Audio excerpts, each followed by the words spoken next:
I never thought my life would take such a drastic turn in a single night. I had always considered myself a loyal person, someone who could be trusted. My relationship with Jack had been going strong for 5 years and seemed as solid as a rock. We complemented each other perfectly, or at least that's what I thought. That Friday night, after an exhausting week at work, Jack suggested we visit his parents. The idea didn't thrill me much, but I knew how important it was for him to maintain a good relationship with his family. Besides, his parents had always been kind to me, especially his father, Robert. We arrived at the family house around 8 in the evening. Jack's mother, Sarah, greeted us with a warm hug and the aroma of her famous lasagna floating in the air. Robert, for his part, greeted us from the couch with an enigmatic smile that had always intrigued me. Jack was visibly exhausted. He could barely stay awake during dinner, and shortly after finishing, he excused himself and fell asleep on the living room couch. Sarah decided to go to bed early, leaving me alone with Robert. I felt uneasy and out of place. I couldn't help but look at Jack, sound asleep, oblivious to everything happening around him. It was then that Robert approached me, offering me a glass of wine. "You seem worried," he said with his deep, seductive voice. "Do you want to talk about it?" At first, I tried to resist, but there was something in the way he looked at me, in how he paid attention to every word I said, that made me lower my guard. We started talking about my work, my frustrated dreams, my insecurities. Robert listened attentively, offering advice and words of encouragement. As the night progressed, our conversation became more intimate. Robert began to make suggestive comments. Accidentally brushing my hand as he passed me the wine bottle, I felt an electric current run through my body with each touch. A part of me knew this was wrong, that I should walk away, wake Jack up and leave. But another part, one I didn't know until then, yearned for more. The repressed desire of years began to surface, clouding my judgment. When Robert leaned in to kiss me, I couldn't resist. His lips met mine in a passionate and forbidden kiss. At that moment, everything else ceased to exist. It was just him and me, consumed by an ardent and uncontrollable desire. What followed was a whirlwind of passion and lust. We snuck quietly into the study, where Robert made me his in a way I had never experienced before. Each caress, each kiss, each thrust took me further and further away from reality, immersing me in a world of forbidden pleasure. When it was all over, guilt fell on me like a slab. I looked towards the door, fearing that at any moment Jack could walk in and discover us, but he was still asleep on the couch, oblivious to the betrayal that had just occurred a few feet away. Robert, for his part, seemed calm, even satisfied. He kissed me softly on the forehead and whispered, "This will be our secret." His words, far from reassuring me, only increased my feeling of guilt and shame. The following days were torture. Every time I looked at Jack, I felt as if what I had done was written on my forehead. He noticed something was wrong, but attributed it to work stress. If only he knew the truth. Robert began sending me messages, subtle at first, then increasingly explicit. He asked me to meet him alone to repeat what had happened that night.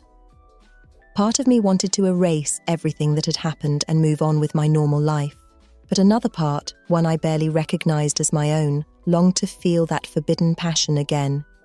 Finally, I gave in. We began to see each other in secret, taking advantage of every opportunity that presented itself. Sometimes it was in a hotel on the outskirts, other times in his office after work hours. Each encounter was more intense than the previous one, as if we were trying to make up for lost time. Guilt was eating me up inside, but desire was stronger. I became an expert in lying, in creating excuses for my absences, in hiding the marks Robert left on my body. Jack suspected something wasn't right, but he never imagined the truth. This double life continued for months. I felt trapped in a spiral of desire and remorse that I didn't know how to escape. Robert became increasingly possessive, demanding more of my time and attention. I, for my part, struggled between the Love I still felt for Jack and the overwhelming passion that Robert awakened in me. It was at a family dinner when everything fell apart. We were all gathered: Jack, his parents, his sister, and me. The tension in the atmosphere was palpable. Robert kept giving me looks loaded with desire, while I tried to maintain my composure. At one point, Jack got up to go to the bathroom.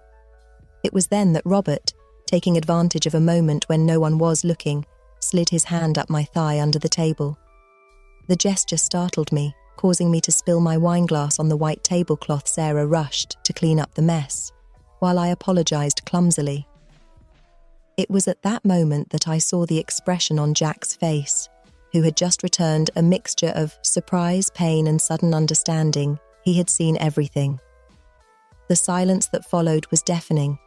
I could feel everyone's eyes on me, especially Jack's. Filled with pain and disappointment, Robert, for his part, maintained a calm that bordered on indifference. "How long?"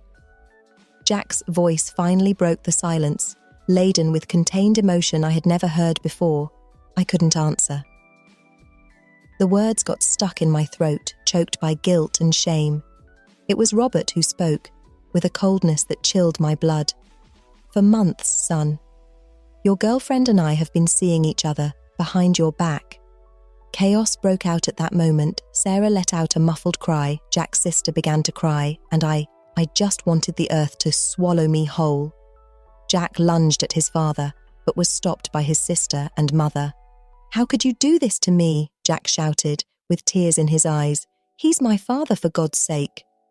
I had no answer for that. How to explain something that I didn't even understand myself? How to justify a betrayal of such magnitude? Robert, for his part, maintained an exasperating calm. "Son, these things happen. Your girlfriend is a beautiful woman and I'm a man with needs." His words, far from calming the situation, only added fuel to the fire. Jack broke free from his sister and mother's grip and launched himself at his father. This time, no one stopped him. The blow resonated throughout the room. Robert fell to the floor, with a split lip and a look of surprise on his face. For the first time, I saw fear in his eyes. "Get out of my house," Jack said in a voice that didn't seem like his own. "Both of you. Right now." I left the house as if in a trance, barely aware of what was happening. Robert followed me, trying to take my arm, but I pushed him away. "What do you think you're doing?" I snapped at him. "Do you think after this I'm going to go with you? You've destroyed your family." Robert looked at me with a mixture of surprise and contempt. "What about you? Aren't you just as guilty? Don't play innocent now, honey. We both knew what we were doing." His words hit me with the force of a slap. He was right, of course I was as guilty as he was. Perhaps even more so, because I was the one who had directly betrayed Jack. I walked away from there aimlessly, leaving behind the shouts and cries that could still be heard from the house. I walked for hours, lost in my thoughts, trying to understand how I had reached this point. The following days were hell. Jack refused to talk to me, which was understandable. His missed calls and unread messages accumulated on my phone. Robert, for his part, alternated between pleas for forgiveness and veiled threats. His family was destroyed and I was to blame. Finally, after a week of silence, Jack agreed to see me. We met in a neutral park, far from the memories and pain of our shared apartment. What I saw broke my heart. Jack, always so strong and self-assured, seemed a shadow of the man I knew. He had deep, dark circles under his eyes, and his gaze was filled with a sadness that pierced me like a dagger. "Why?" was the first thing he asked me. His voice sounded tired, defeated. I tried to explain to him, to make him understand how I had felt, trapped, how Robert's attention had made me feel desired in a way I hadn't experienced in a long time. But every word that came out of my mouth sounded like an empty excuse. "I loved you," Jack said, and the use of the past tense hurt me more than any insult. "I trusted you more than anyone in the world, and you betrayed me with my own father." There was nothing I could say to justify my actions, nothing that could erase the pain had caused I could only offer him my apologies, knowing they would never be enough. "I can't forgive you," he finally told me. "At least not now. Maybe never. I need you to go, to disappear from my life. I can't see you without thinking about what you did." His words, although expected, devastated me. But I knew it was fair. I had made my decisions, and now I had to face the consequences. I moved to another city, cutting all contact with Jack and his family. Robert tried to contact me several times, but I blocked him from all my means of communication. I didn't want to know anything more about him or the destruction we had caused together. The following months were a period of introspection and self-discovery. I immersed myself in therapy, trying to understand what had led me to betray someone I loved in that way. I discovered parts of myself that I didn't know, insecurities and repressed desires that had fueled my actions little by little. I began to rebuild my life. I found a new job, made new friends, even started dating other people. But the memory of what I had done was always there, like a shadow in the back of my mind. A year after that fateful night, I received a message from Jack. My heart skipped a beat when I saw his name on my phone screen. "I've been thinking a lot about everything that happened," the message said. "I can't say I've forgiven you completely, but I think I'm ready to talk if you want to, of course." Those few words filled me with a mixture of hope and fear. Was I ready to face Jack again, to relive all the pain I had caused? After much thought, I decided I owed it to him and to myself. We agreed to meet in the same park where we had our last conversation. When I saw him, I was surprised at how much he had changed. He was no longer the broken man I had seen a year ago. There was a new strength in his gaze, a determination that wasn't there before. "I've been in therapy," he told me, after the initial greetings, "trying to understand why all this happened, not just your part, but mine too." My father's, his words surprised me. I had never considered that Jack might feel partly responsible for what happened. "I'm not saying I justify what you did," he continued, "but I've learned that relationships are complex, that sometimes we take the love and commitment of the other for granted." I nodded, not knowing what to say. Jack took a deep breath before continuing. "My father and I have been working on our relationship. It's been difficult, very difficult, but I think we're making progress. Mom, well, she decided to give him another chance. I'm not sure if it was the right decision, but I respect it." I remained silent, processing all this information. I never imagined that Jack's family could recover in any way after what we had done. "As for us," Jack said, looking me directly in the eyes, "I don't think we can go back to what we were before. Too much has changed, but I think we could try to be friends with time, maybe." His words filled me with a mixture of relief and sadness. Relief because he didn't completely hate me. Sadness because I knew that what we had would never be the same again. "I'd like that," I replied honestly. "I know I don't deserve your forgiveness, but I appreciate that you're willing to try." We remained silent for a moment, watching people pass by in the park. It was a sunny day, and life seemed to be following its normal course around us, oblivious to the drama we had lived through. "How have you been?" Jack finally asked, breaking the silence. I told him about my move, my new job, the therapy. I told him how I'd been working on myself, trying to understand why I did what I did. "I'm glad for you," he said with a small smile. "Really, I think we both needed this time to heal." I nodded, grateful for his understanding. "And you? How have you been?" Jack sighed deeply before answering. "It's been a difficult year.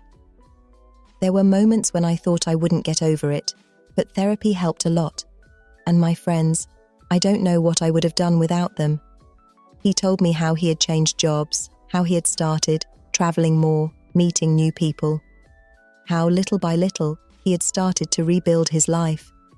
"The hardest thing was forgiving my father," he admitted. "There were times when I thought I could never look him in the face again. But he's my father, you know? And despite everything, I love him." I felt a pang of guilt hearing this. I had been part of that pain, of that betrayal. "I'm so sorry, Jack, for everything." He nodded, accepting. My apologies without saying anything else. He didn't need to. At that moment, I felt that something was closing between us. It wasn't a happy ending, but it was an ending nonetheless. "And what about Robert?" I asked, almost fearing the answer. "How is he?" Jack frowned slightly. "He's remorseful, I think. At least that's what he says. He's been going to therapy too, trying to understand why he did what he did. Mom says he's changed, but I still have my doubts." I nodded, perfectly understanding his reservations. Robert had been the catalyst for all of this, the one who had initiated this chain of events that had destroyed so many lives. "And you?" Jack asked. "Have you had any contact with him?" I shook my head. "No, I blocked him everywhere after, well, I didn't want to know anything more about him." Jack seemed relieved to hear this. "I think that's for the best for everyone." We fell silent again, each lost in our own thoughts. Finally, Jack stood up. "I have to go," he said, "but I'm glad we could talk." I stood up too, not quite sure how to say goodbye. A handshake? A hug? Everything seemed either too formal or too intimate. Jack resolved my dilemma by extending his hand. I took it, feeling a mixture of emotions I couldn't describe. "Take care," he said with a small smile. "You too," I replied. I watched him walk away, feeling a strange mixture of closure and new opening.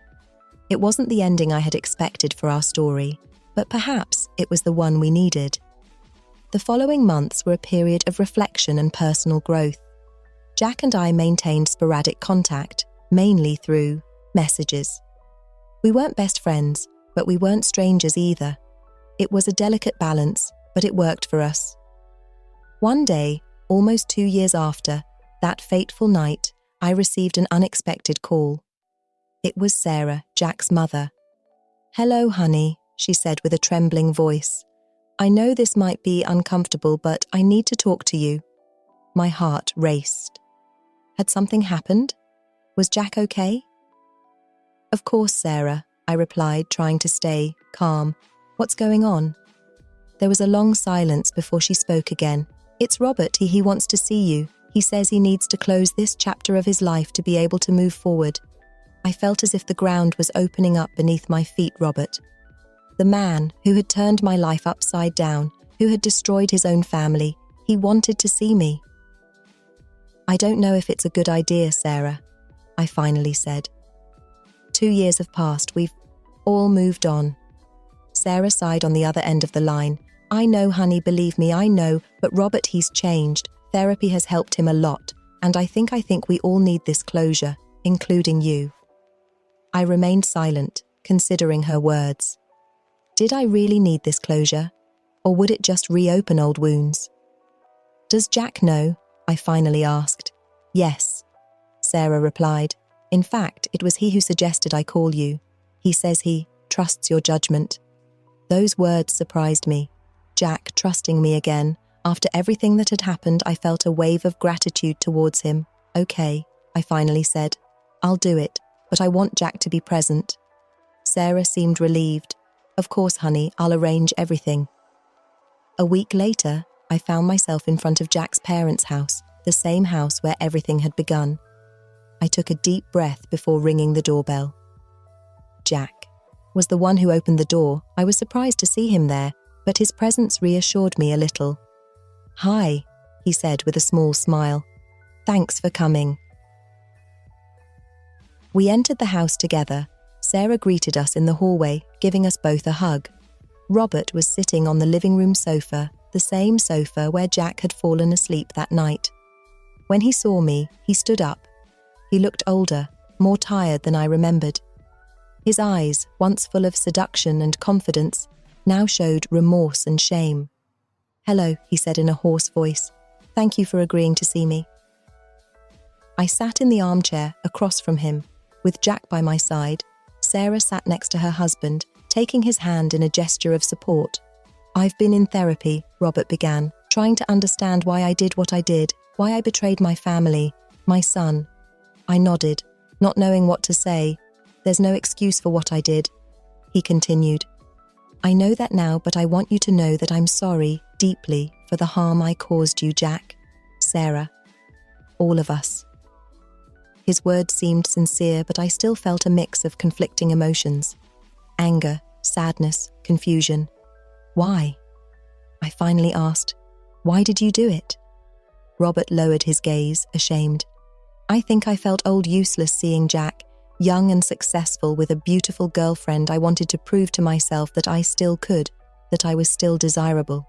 His words surprised me. I had never considered that Robert might feel insecure or vulnerable. "But that doesn't justify my actions," he continued. "Nothing does. I just want you to know that I'm working on myself, that I'm trying to be better." I looked at Jack, trying to read his expression. He seemed calm, but I could see the tension in his shoulders. "I forgive you," Jack finally said. Surprising. "Us all. Not because you deserve it, but because I need to do it to move forward, to heal." Robert nodded with tears in his eyes. "Thank you, son. You don't know how much that means to me." All eyes turned to me. I felt the weight of their gazes, the expectation in the air. I began, not sure what to say. "I can't say I forgive you completely, Robert.